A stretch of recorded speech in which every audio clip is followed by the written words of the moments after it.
You should see the video clips I'm gonna talk to you about right now. You say bong rip? Yeah, why? You smell like weed, nigga. I do. You just suck dick? Yep. Smell like dick and onions, dog. Hey, you sure you want to put your thumbs inside your sweater things real quick? Yeah, let's go. So you look cool. Hand warmers, bro. What the hell? I like those built-in hand warmers. Why do you talk shit, dude? What? Why do you talk shit? Why are you so nervous? I'm not nervous. Yeah, you are. You are. What size is your hat? 8. You got a really big fucking head.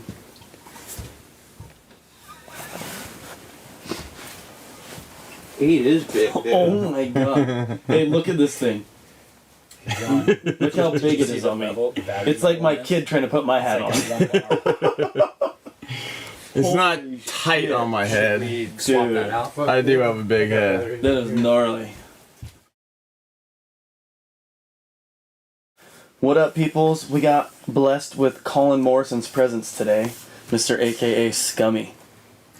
What's up, buddy? Finally made it down here. I don't even know if I'm gonna be able to take this whole thing serious with you right now. Kind of weird. I was even saying that different. You and me being serious for once. How long do you think we've known each other?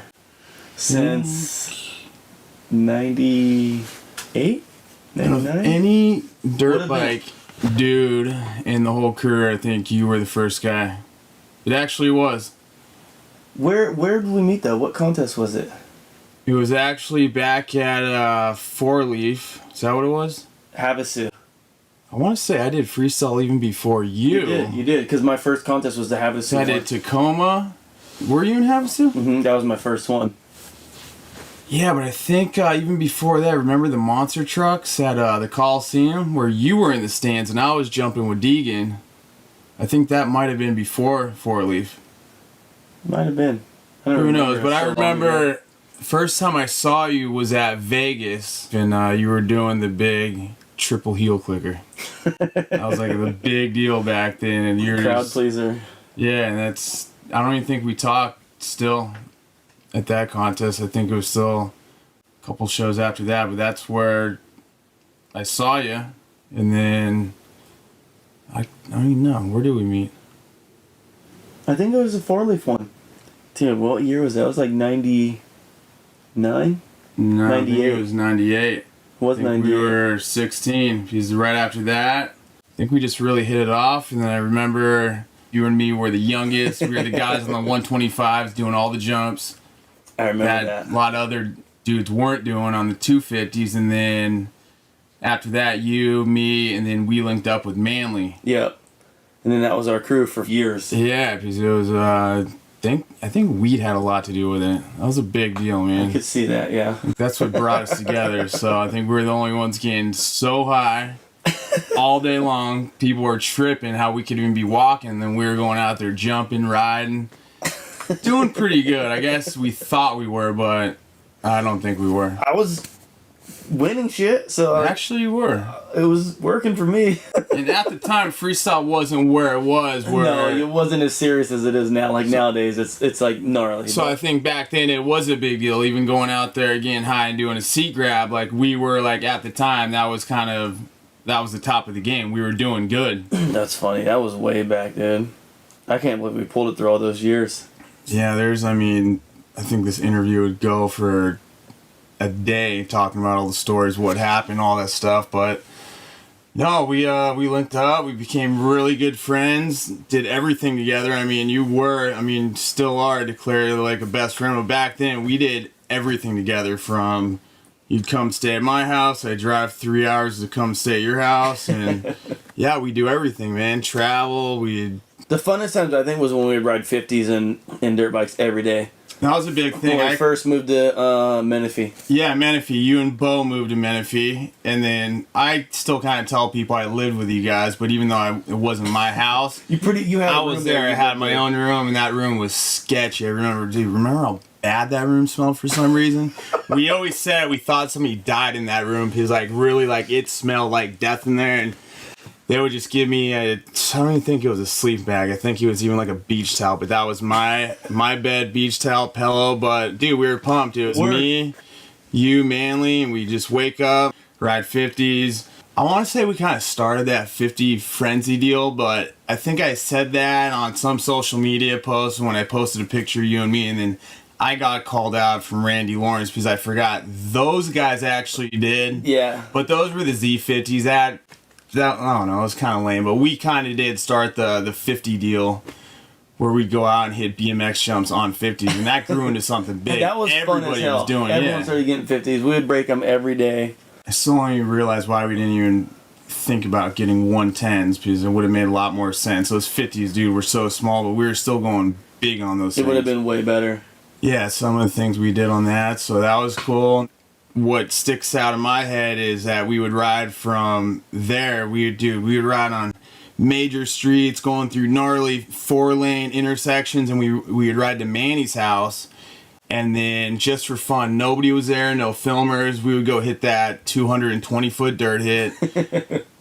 Bong rips all day long in this jump. Dude, I mean, 220-foot dirt-to-dirt hit, that was huge. And we would do that all day long, and like it was no big deal, ride back. And it was to the point when we were filming our movie, Twitch and Scummy, I mean, we hit it. I remember I was right behind you, but we were going back up, and I tell people, when your chain broken, people don't realize, man, like that's the dirt bike rider's worst nightmare, that we hit it fifth gear, you know, pretty wide open, let's just say wide open, because it was huge. We turned around, went back up, and right before you were about to drop down, I was right behind you, your chain broke. And I remember you laughed about it, I laughed, I went up, I'm like, you know, we were just laughing like just Beavis and Butthead. But oh, dude, it would have been so dirty. that's what I'm saying. Growing up and really thinking about it, you would be dead. Like, and there's so many times where it was like that. Like one thing like that, you'd be dead. I mean, if your chain broke,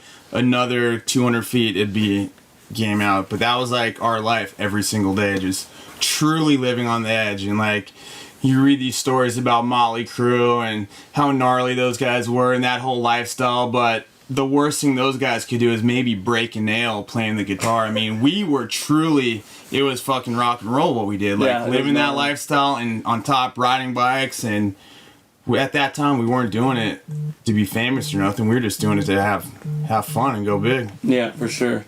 Who gave you the Scummy nickname? The Scummy nickname, there's so many stories, and I think, you know, my lifestyle back in the day was like, I was a fucking scumbag, you know, especially Warped Tour. Dude, the chicks, partying, drugs, not showering for however long, you know how it was. But I think it was gnarly. Your name could have been Scummy too. I think all of us could have been Scummy. But the real deal was on Warped Tour, Long Beach Dub All-Stars, their roadie, his name was Scummy, and that guy was like a legend. Manly started calling me Scummy after that guy. Manly started calling you Scummy. But I think on Warped Tour, living on a tour bus for 3 months at a time, living that lifestyle, I mean, it was pretty scummy, and I really don't even want to talk about a lot of those stories, but I was scummy back then, for sure. What made you stop riding so many contests? Like, when the contests started getting gnarly, why'd you stop? Freestyle for a while, it was all about, you know, your seat grabs, no footy cans, your basic tricks, and I was there when you did your first backflip, right when I saw you do that, and that was at the time the sport when you had to do the backflip to progress. Yeah. You had to. And it was the next step. Like, if you weren't doing it, you weren't doing it. It was the next thing, and I feel before that we were all kind of right there, you know, one trick, a double seat grab, whatever. Like, I feel I could have done all that, and but then when the backflip came, I think you know the same story. We saw dudes just drop out like flies. You know, they realized how gnarly that was, and for me, I knew I that wasn't my thing, man. I was truly scared. What trips me out is your skill level was just as good as mine, if not better. Like, you would always jump every jump first. You'd always do the fucking biggest extension on all your tricks. And then when it came to flipping, it was gnarly because dudes like you, dudes like Drake, like dudes that like actually were dope, just never flipping. I always sat back and it tripped me out because I was always like, how the fuck are these guys not flipping? Like, they kill it. Like, yeah, no, it was like more of a mental thing than anything. Yeah, I think there's two different kinds of people. Like, I don't know, like you are. I truly think you're one of the most naturally talented riders there truly is. But like for me, I just think, you know, you look at the flip, and I just saw the dark side of it. Like, if you don't make that, that could end your life, you know, break your neck. You and me have seen guys break their neck. Yep. And straight up, I was just scared. I knew I wasn't going to go that way. And that's where I kind of didn't know where my life was going to go, because I dropped out of high school to become, you know, a freestyle rider, and everything was going good. And then we got to that T in the road, and you went left, and you really started doing good, your backflips. And then as I just that realized went on, I'm like, if I want to win, I have to take it serious. Like me and you, we thought we took it serious, but we were just having more fun than anything. But then I started seeing all the dudes around me. I'm like, damn, this dude's buying a house, this dude's buying that. I'm like, I can't buy shit. I'm like, I'm barely getting by, you know? That's when I was like, I gotta take this serious. I'm like, I want to make money. Like, I'm like, all these dudes around me are making money, and I know I can fucking smoke half of them. You know what I mean? I know, and see, I don't think I never really saw that. I think I was still in that phase of just partying. Like, at that time, I never thought it was gonna end. Like, you know, when you're young You just think and it's gonna dumb, go forever. you just think it's gonna go forever, you know. And the partying got more and more, and then when you went your way, I was starting to hang out with the wrong people. I knew I wasn't going to flip inside, you know. Yeah. I would fake it, my sponsors, this, and like, I remember I would just do enough tricks just to get through a show. I wasn't motivated to practice. Learn anything new.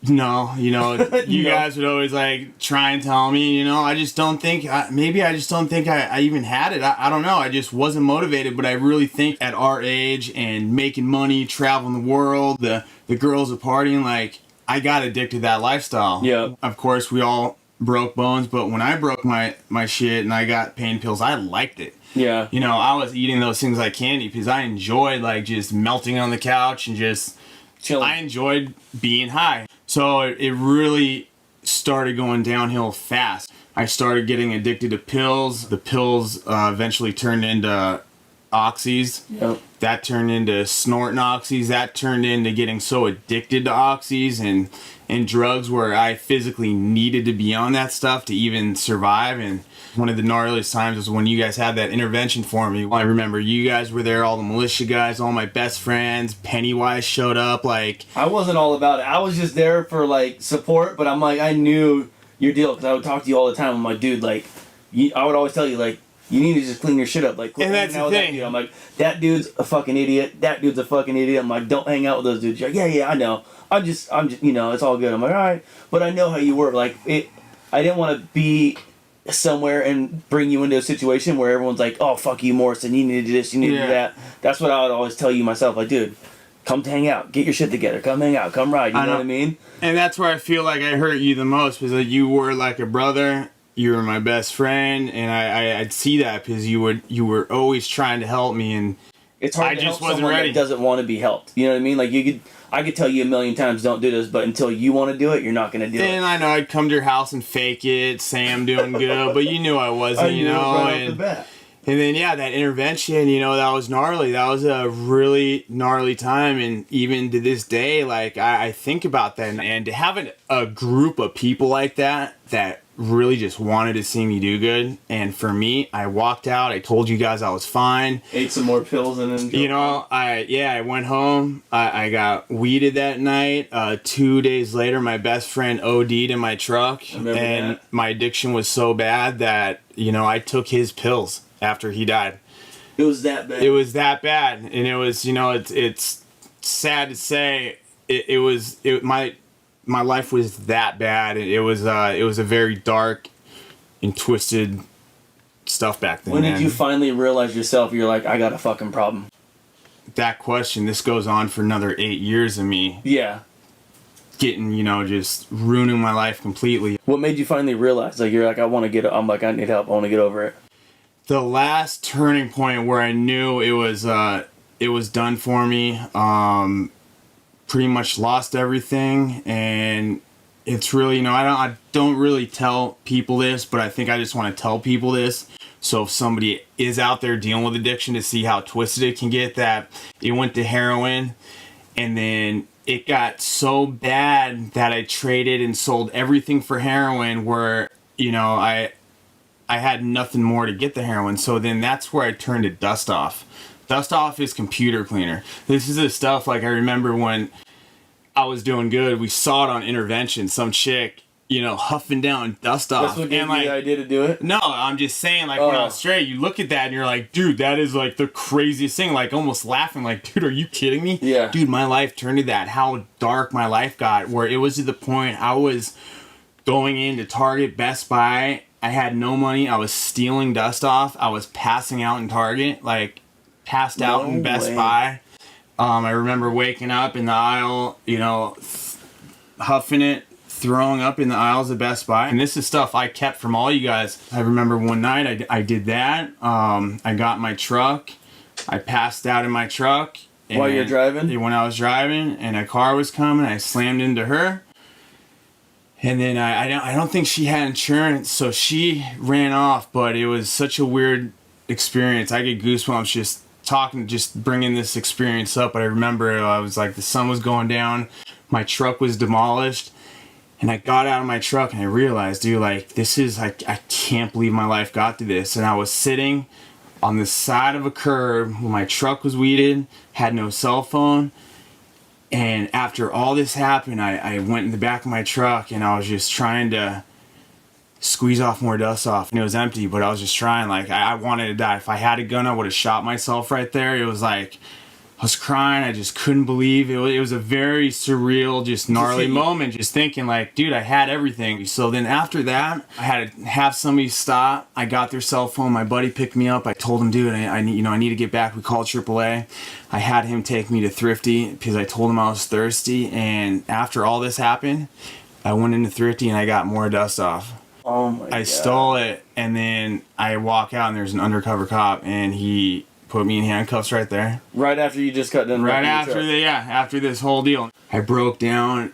You know, I wanted to die. I was like thinking, like, how could I just end it right now? I was even remembering thinking about calling you or Feist to try and get me into rehab, but I still don't think I was there to even get to that point. Yeah. But after I called my dad the next day, dude, just remember, it was so heavy. Just started crying, just totally broke down, man.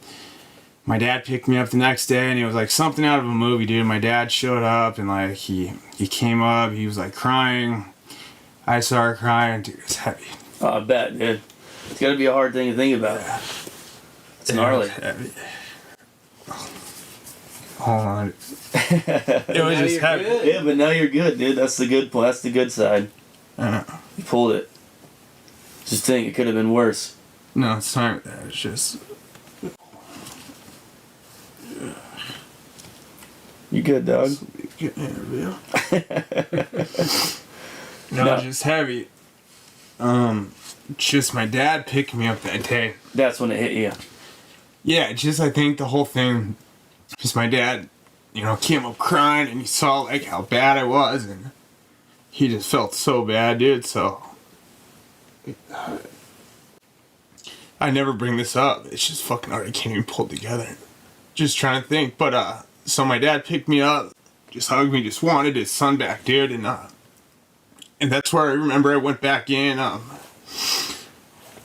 trying to pull, but I kicked my dirt bike down. Like at that point, I just hated bikes, hated like everything, the whole just the whole scene of it. Whole scene. I was sick of it, dude. Just wanted my life back.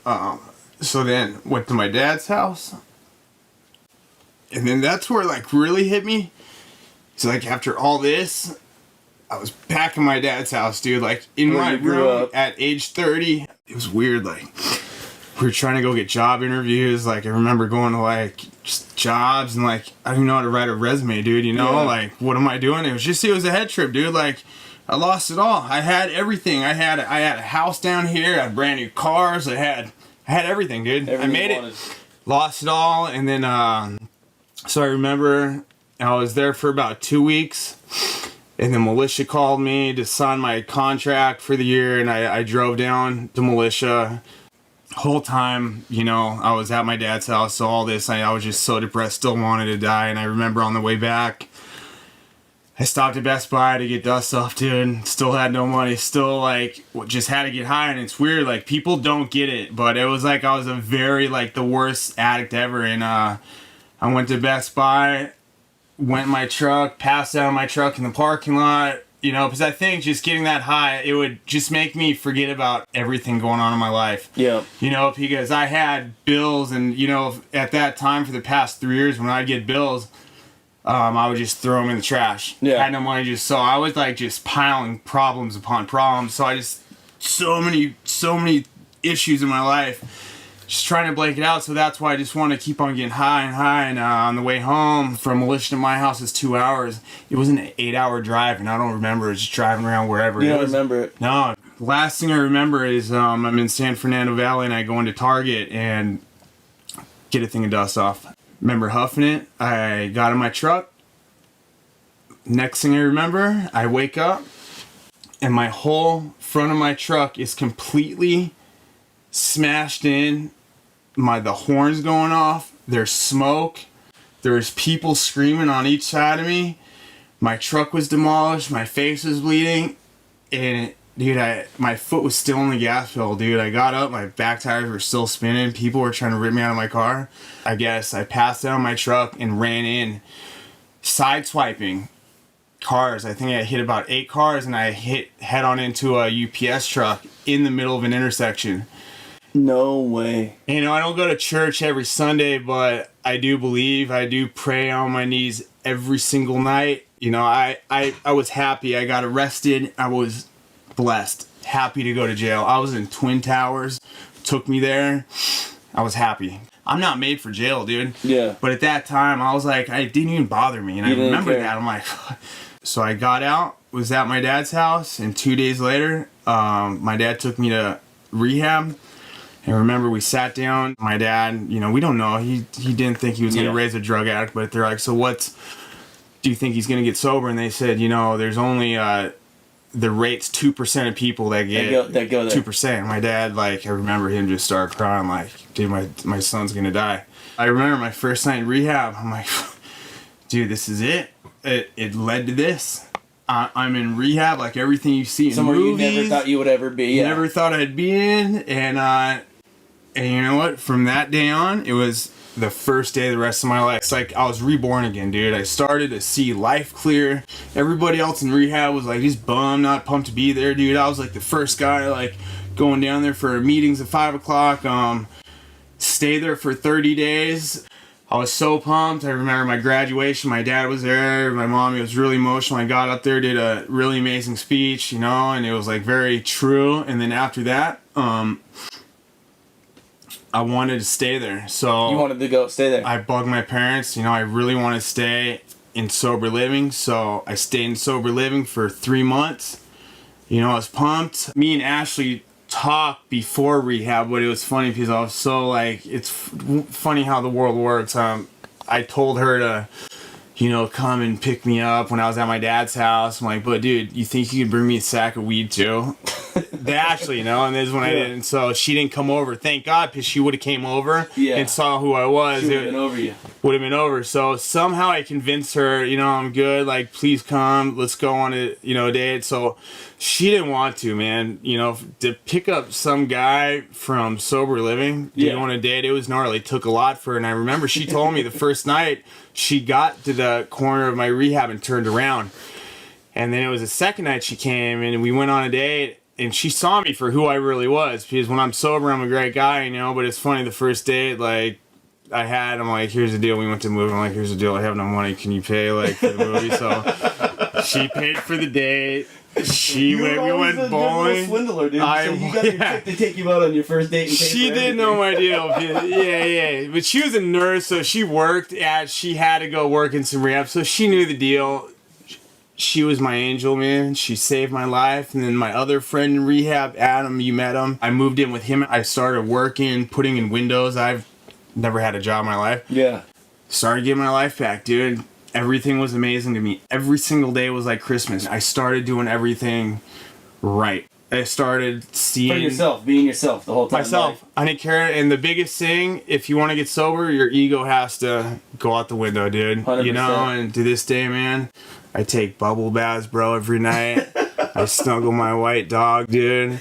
I don't care, man. Like that's my life, and I don't care. It's the small things, dude. And now it's been 5 years I'm sober, and like, so to get back to when I ran into those cars and like all the people I could have hurt. I got so lucky from not killing anybody that my mission in life now is to help as many addicts as I can, and that's like my big deal now. I go to rehabs a couple times a month. I've talking into some schools, and you see like when I do my posts on Instagram and stuff, it's like, it's sincere, man. I get people that hit me up on Facebook. I'll get their phone numbers. I talk to about one person a day, help people, and I'm gonna do that the rest of my life, man, because I feel from how lucky I was that I didn't kill anybody and that I survived. I have to, dude, because I got so lucky. So to get this interview over, man, 5 years sober, my life keeps on getting better. And the best thing is, like, I remember the first person I called was you out of rehab. Like, they're like, I'm back, dude. And like, just to have our friendship back, with like all my buddies, it's huge, dude. For sure. So, I still can't even get emotional about it. Awesome. Get in here, dog. Oh, man. Yeah, that's gnarly, dude. But it's rad, man. I mean, it's just hard. Dude, I've never got this emotional over anything, dude. It's weird, dude.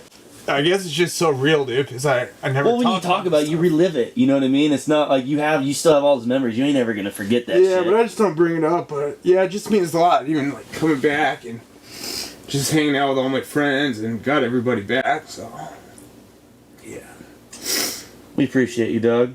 We gotta cut it right now. I gotta pull it together real quick. So what do you do now to keep yourself busy? It's funny that I don't think anybody even knew this because I was so high all the time that when I got sober, I realized, like, I feel I'm kind of smart, dude. Like, I actually figured some shit out, dude. Out of rehab, I linked up with my best friend from high school. We started Scumbag. That eventually turned into SMBG because I really don't want to have the name Scumbag. I feel like that's not who I am no more. Yep. So we changed it to SMBG. And we had to come up with, like, what is SMBG? What could it stand for? So we came up with strong motivation brings glory, and that's just kind of something positive. So after SMBG, why not do more? So me and my other good friend, Jeff, we started an underwear company, SCUMMY. SCUMMY means underwear. Look it up in the dictionary. Great name. Does it really? Yeah, you never heard that? I just thought that was just a name you came up with. Are you serious? Swear to God, I never knew what the hell. Like, it's a military term. I was like, what the hell is skivvy? You know what I mean? Like, I had go no put clue. your skivvies on. Like, it's like it's been a word for like 200 years, and if you dictionary, skivvy means underwear. Yeah, so I think it's spelled SKIVVIE. So we did SKVI. So anyways, did that, and then I'm riding. But you know what? Now I'm riding for fun. Yeah, exactly. It's not about I'm tell you the truth, I'm scared to go out and hit a ramp. You're just riding for Instagram now on Facebook, so you can get some posts. Instagram, yeah, that's about it. Really to the stand. You're like, I'm not, dude, nose wheelies and wheelies, because those are safe, dude. I gotta tell you, man, I'm a little intimidated coming down here, riding with you guys. I don't know, it's just weird. I'm kind of scared in life a little bit. I don't know if you kind of understand that. You have to go to work on Monday. But yeah, I got a real job now, and I'm over getting hurt. Maybe it's getting back on pain pills, and it just, you grow up, you think about stuff. When we were young, like we were talking about the story of smoking weed all day, hitting a 200-foot jump, and your chain breaks, and we were laughing about that, dude. I have nightmares about that shit now, Now it's like when you get older, and I think your parents told you that, my parents, like the older you get, you just think about stuff. So now I just think about everything. My goal now is, and I always looked up to you for having a wife, great kids, being a best dad, because that's bigger than anything, being all your gold medals, being a good dad these days is the best thing, and I have so much respect for you for always being there for your kids, and that's what I want to be now. I'm getting married next month to Ashley. She saved my life, like that's what I want. I want to give her a baby. I think I'm gonna give her a baby. Couple, I don't know, we'll start with one, but yeah, I want to be a family guy and just get my life going, man. And ride for fun. Coming down here, riding with you, and had a good time. It ain't over, dude. We're gonna go ride tomorrow. I know we are. Well, yeah. After I school your ass on the mountain bike. We'll talk about that too, buddy. That's another thing that's been keeping me on track too, man. Is I feel you and me, after you hit 30, the more you eat, man, I think our tummies are getting a little bigger. How are you with candy, dude? You still eat candy more than anybody I know. I am a candy guy, but dude, I got into running right after rehab. I got addicted to running. I run like 3 miles a day, but that's like been keeping me really on point. But I think I have to do that because I love eating so much and junk food that if I don't, I think I would be fat. So yeah, just staying healthy, eating like shit, having fun, and just trying to start a family, man, and enjoying life. I like it, dog. But yeah, that's about it, man. But you already know I'm proud of you from day one, and always dogs, man. I like it, dog. Thank you for stopping by and talking shit. Hell yeah, buddy. Twitch and Scummy still lives. People.